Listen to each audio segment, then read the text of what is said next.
you go on YouTube, there is a video of an electric Mini driving around the city of Bristol, UK. It was part of a prototype test program that was done in secret as the world was starting to investigate the possibility of bringing electric cars back. Then in the noughties, BMW, which acquired the Mini brand at the turn of the century, decided it was going to investigate the possibility of electrifying its vehicles and decided to do so with a Mini Cooper. That vehicle, called the Mini E, was limited in its capabilities. It was a great fun vehicle to drive. It had bucket loads of torque, it accelerated really well, and its regen braking was second to none. But the battery pack, well, that lived in the rear, and so that prototype vehicle, which was leased to a special group of people known as the electronauts, was only a two-seater. BMW then took that knowledge that they gained from building those Minis and took it to a much broader market vehicle. Not one they actually sold, it was leased again, but it was a more practical vehicle, one that people could really use every day. And that was known as the Active E, based on BMW's Series 1 vehicles. And then that they took forward into the Epic project, which was the BMW i3. I used to own one of those, a 2015 model that had some issues, but was also enormous fun. Carbon fibre body shell, all renewable electricity and generation capacity for building it. And then they took that knowledge that they gained there, and they built this. This was designed off of the Mini that was built around 2014. So the idea of this as an electric vehicle is a tad old. And yet, we are here today reviewing the 2022 Mini Cooper SE Resolute Edition.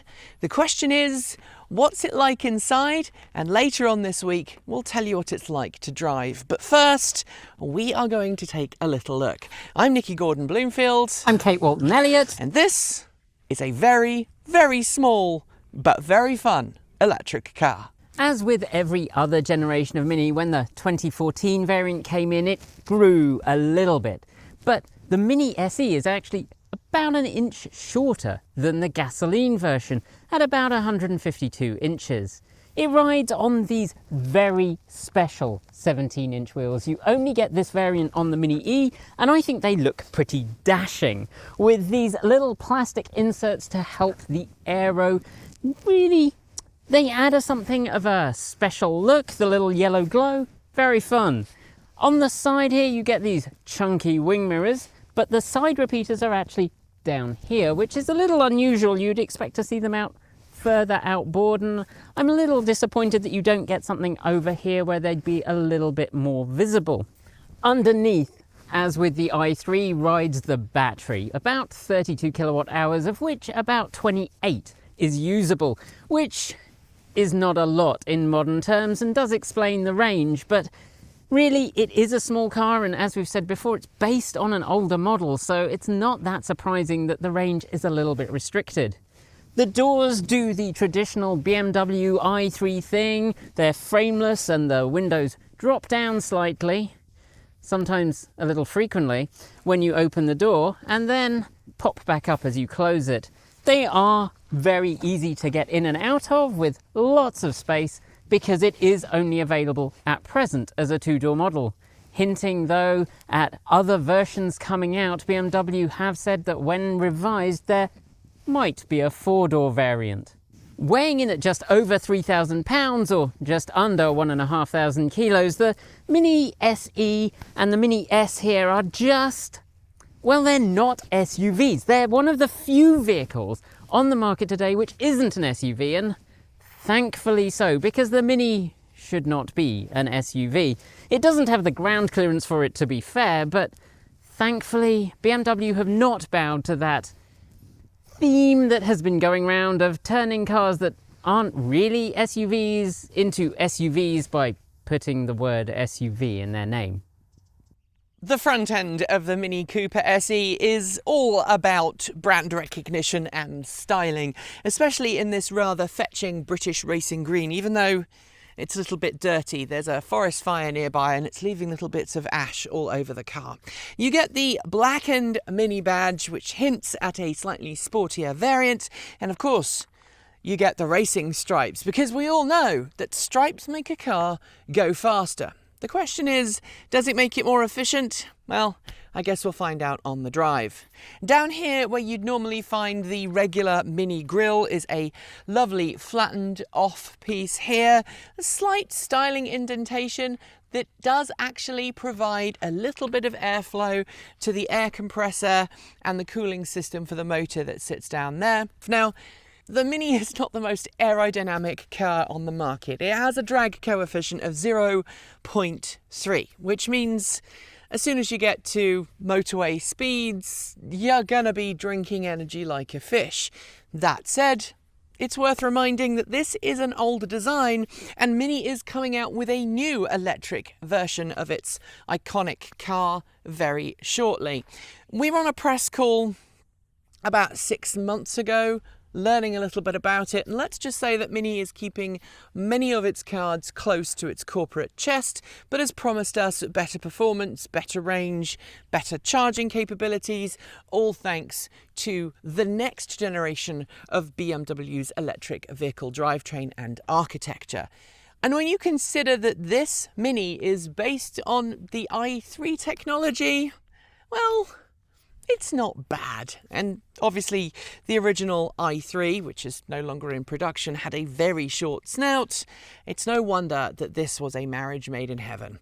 i3 innards, Mini outards, and this is what you get. Like the rest of the Mini family, you get this hood scoop, but on the Mini SE, it's just blanked off. There's no real need for it. But again, this is all about image. It's all about identifying marks. And that's really where Mini sits with this vehicle. The same is true for these headlights, which have an LED halo around them. They do move when you turn the car on, and they give you adaptive lighting capabilities.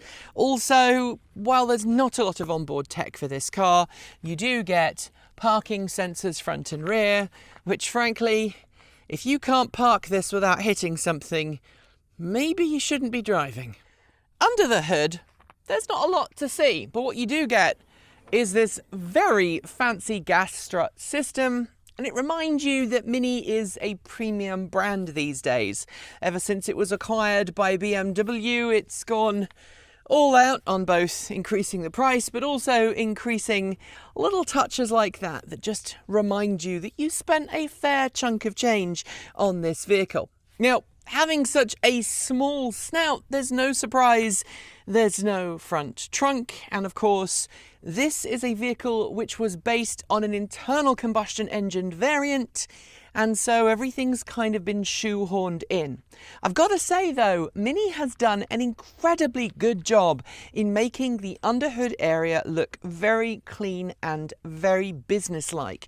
There's a 135 kilowatt front wheel drive motor down there, which is about 180-ish horsepower, and even the 12-volt battery is hidden away. There's a little red cap just here, which you can pull off to access the positive terminal, and the negative terminal is just chilling out here at the corner by the suspension. There's nothing else really to say other than to point out the same design feature that has been in Mini ever since it was reimagined in the early 2000s, and that's the fact that these headlights are completely fixed. They do not lift up with the bonnet.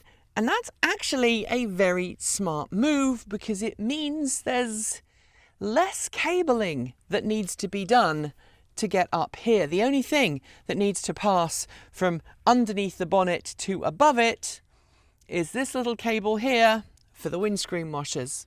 The back of the Mini will be very familiar to really anyone who's seen a fairly modern Mini. It does still sport these Union flag, rather fun and funky tail lights, which are nice and bright and visible and in the right place. Nice and high where you can see them. You also get a very, very cute little windscreen wiper at the back on the rear windshield, and then unsurprisingly, no exciting dance to open the back. It is just a little push button hidden under here. The little E logo here highlights the fact that this is an electric Mini, and it is in a sort of neon yellowy bright highlighter colour, not the blue that's often been assigned by other manufacturers to their eco models. I'm rather pleased not to see that blue anywhere on the back of the vehicle. Down at the bottom you do get the unsurprisingly well placed parking sensors, and inside there is around 9 cubic feet of space.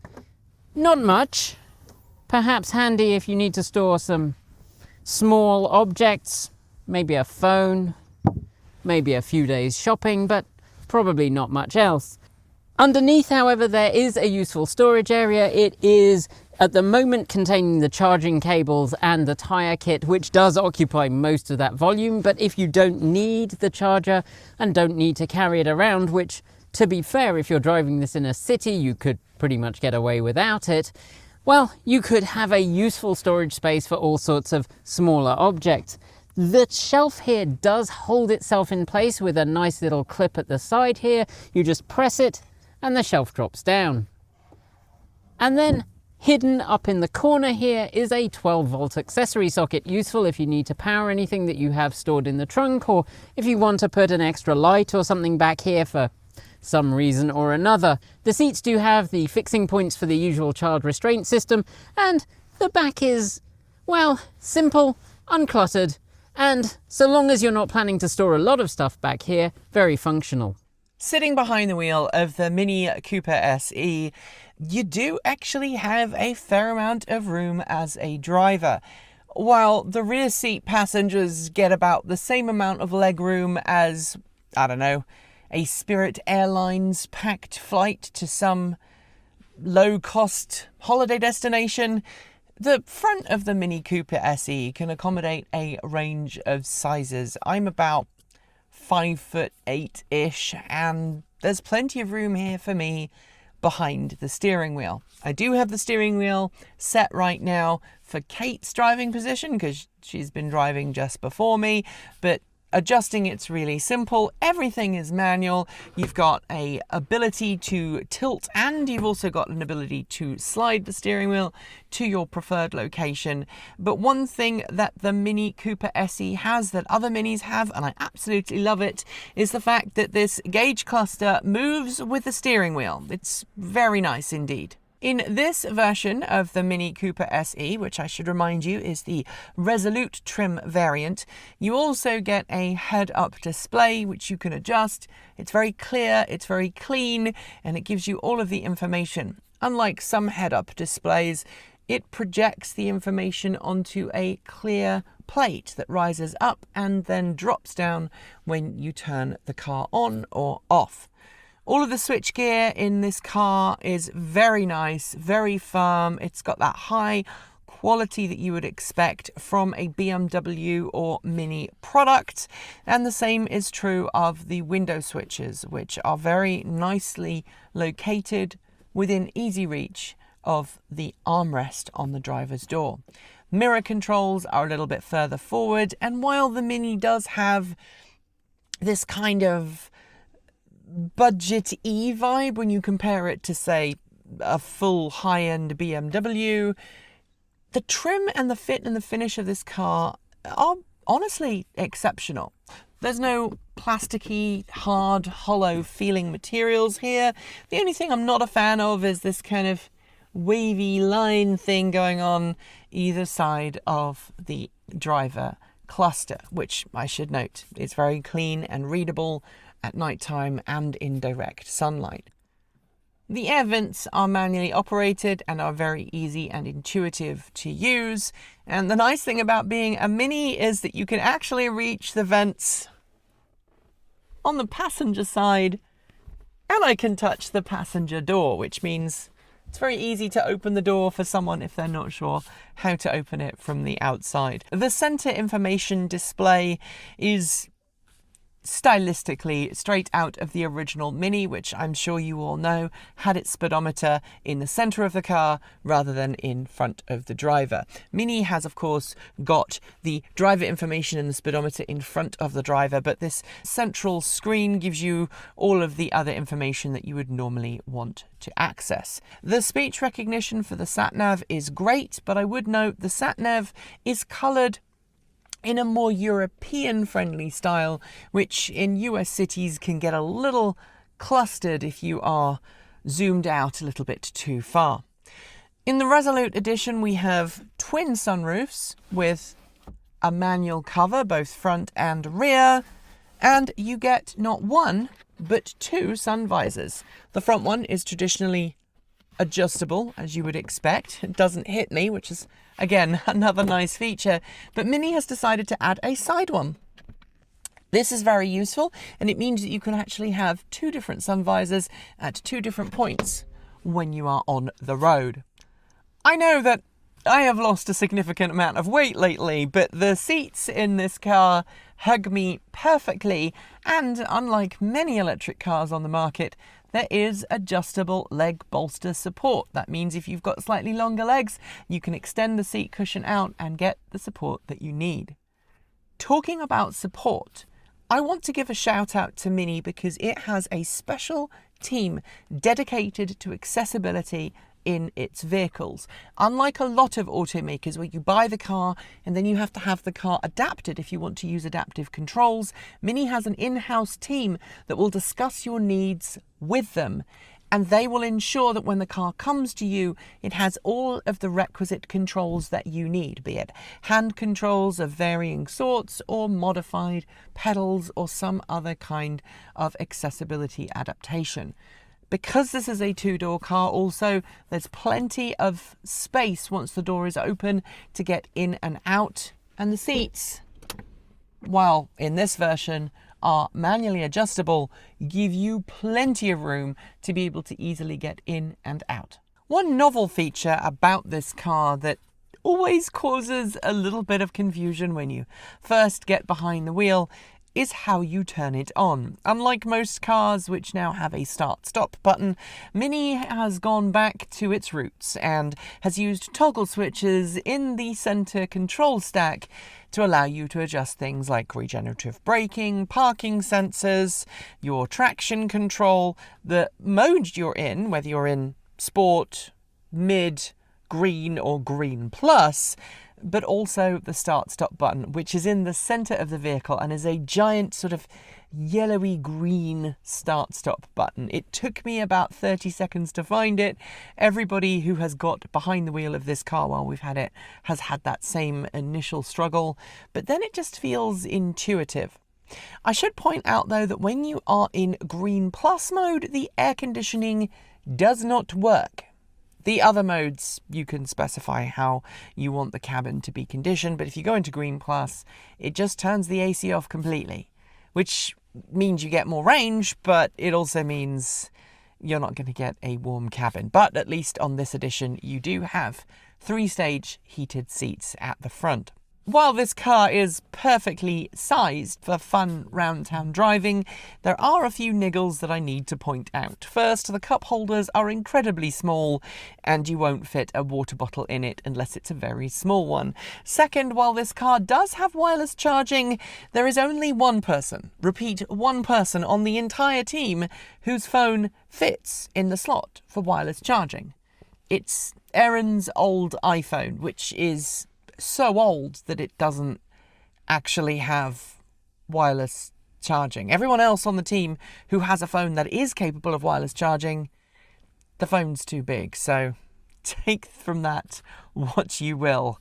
Basically, this is a car for around town, not for long distance trips where you're going to need to charge your phone as you drive. There you have it, a quick look around of some of the particulars of the MINI Cooper SE, a car that could be yours for about $34,225 before incentives or any mandatory delivery fees, but as we have this one today, it's closer to 38 grand.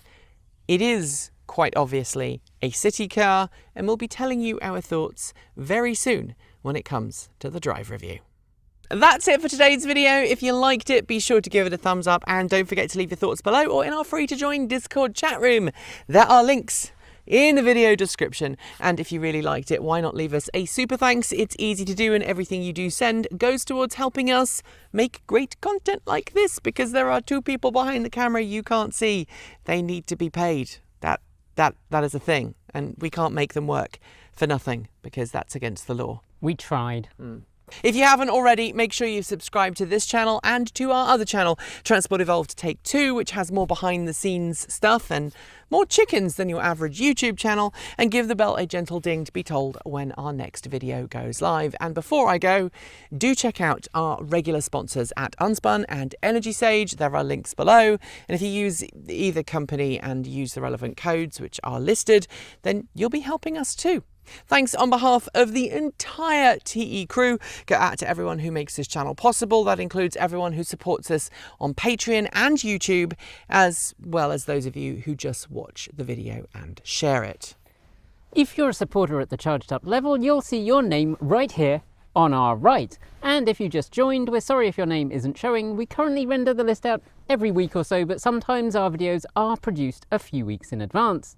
Thanks to our self-driving tier supporters Mike Weeder, Patrick Boyarski, Chris Maxwell, Brian Newton, Michael Goad, Bennett Elder, Andrew Martin, Pedro Muro Pinheiro, Brophy Wolf, Chris and Michael Johnson, Tesla in the Gong, Dan Blair, Peter Dillinger, Gordon C., Stephen O'Donoghue, Kyle Hodgson, Anthony Coates, Regine Fellows, Denny Hyde, Chris Ascenta and Jim Burness. And of course, out of this world thanks to our Starman supporters Andrew Glenn, Anonymous Freak, JP Fagerback, Joe Bresney, John Lyons, Rory Litwin, Kevin Burrabridge, Laura Reynolds, Marcel Ward, Matthew Drobnak, Paul Conway, Reggie Watts, Will Graylan and... wait for the car, wait for it, and Ian. Yes, Ian, but why did they have really fancy car wheels on a really not fancy car? They wanted to make it desirable. Want to be part of that amazing list? Well, you can join Patreon at the link below. You can hit the join button to support us on YouTube, or you can show your support through Bitcoin, Ko-fi, or our cool swag store.